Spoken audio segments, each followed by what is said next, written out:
so we're gonna measure radial and ulnar deviation. For radial deviation, normal is 0 to 20 degrees. So that's just bringing your wrist to the thumb side, 0 to 20 degrees, and that's flexor carpi radialis, extensor carpi radialis longus, and extensor carpi radialis brevis.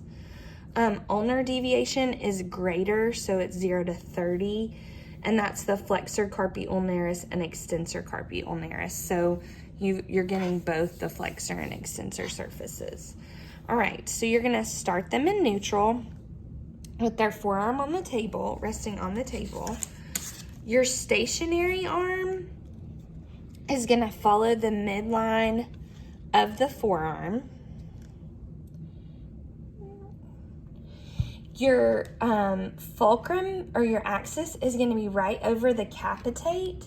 So that's just here.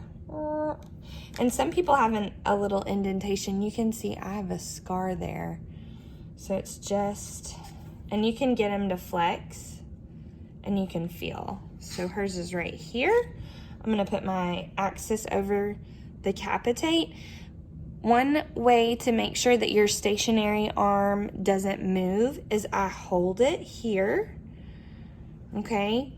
And then you're gonna follow the third metacarpal, okay? So make sure that you're not following the finger, because sometimes with a lot of disabilities, you can have some ulnar deviation or some radial deviation of the digits at the MCP. So you're just following basically this knuckle, okay? So I'm gonna ask Courtney to bring her thumb toward her body. So just move her hand to her thumb side. So I'm going through the midline of that third MCP. My stationary arm, can you see it? It's like my nose. There we go. Okay, so she's right at 18 degrees of radial deviation. So I'm gonna bring her back to neutral.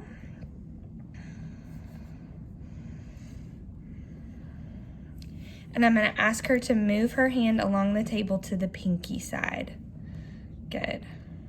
So following that third metacarpal, she's at 25 degrees of ulnar deviation. Now, keep in mind, this is measured and gravity eliminated, so you wanna see what they can do when we manually muscle test. But we'll look at that in just a second. The most important thing is making sure this stabilizing arm stays, because if it moves out with them, gosh, I've like made a mark on you.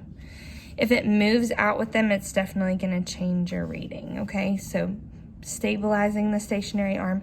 Make sure you're on the capitate. If you go much farther down, it's definitely gonna change your readings, okay?